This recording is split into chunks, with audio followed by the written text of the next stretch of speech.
I don't like the threats the Bernanke supporters are making. Treasury Secretary Tim Geithner suggested the markets could tank if Bernanke doesn't get reconfirmed. What's that all about? That is the same argument Wall Street makes when they say Americans have to pay their bonuses. Anytime we try to hold these masters of the universe accountable, we're told that it could just rip apart the economy. You believe it? Joining me now is Vermont Senator Bernie Sanders, a vocal critic of Mr. Bernanke. Senator, good to have you on tonight. Good to be with you. Why not just give the White House what they want? They want this guy in this position. Why not give it to him? Look, we're in a terrible recession now. The recession was caused by the recklessness and greed of Wall Street. Ben Bernanke's job as chairman of the Fed is to protect the safety and soundness of our financial institutions. You know what? He failed, and he failed badly. The evidence is very clear. When Bernanke became chairman of the Fed, he said it publicly. I want to follow in the footsteps of Alan Greenspan. Alan Greenspan's philosophy is a disaster. Many people in this country voted for President Obama because they wanted change. Maintaining the philosophy of Alan Greenspan is not change. That's what Wall Street wants. That's what big money wants. That's this whole deregulatory philosophy which got us where we are right now. Okay, so Mr. Bernanke hasn't played any role, in your opinion, in this market recovery that we've seen. When the president, well, as last March, it was, what 3,500, 4,000 points less than what it is right now. Now, that is people's retirements. It's their 401ks. It's their pensions. So there are some positive things here. Hasn't Mr. Bernanke played any kind of a role in that? Sure he has, but he's the guy whose job it was to prevent this problem in the first place. He was asleep at the switch. His job was to tell the financial institutions that Wall Street cannot be a gambling casino. He did not do that.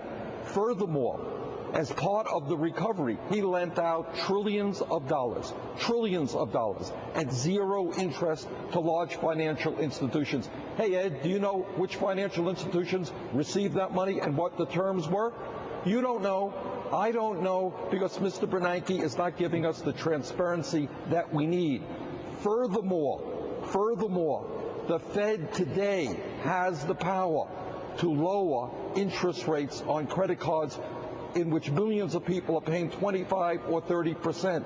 The Fed today has the power to demand. Okay, Senator, so what you just explained here doesn't sound good at all to the middle class in this country.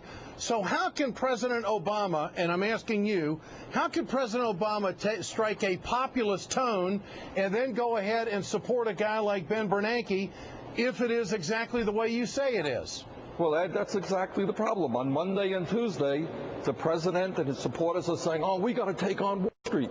And on Wednesday and Thursday, they're giving Wall Street the Alan Greenspan, Bernanke philosophy to run the Fed. It just doesn't pass the smell test. Okay, so is this a big PR problem for the White House if Bernanke gets reconfirmed?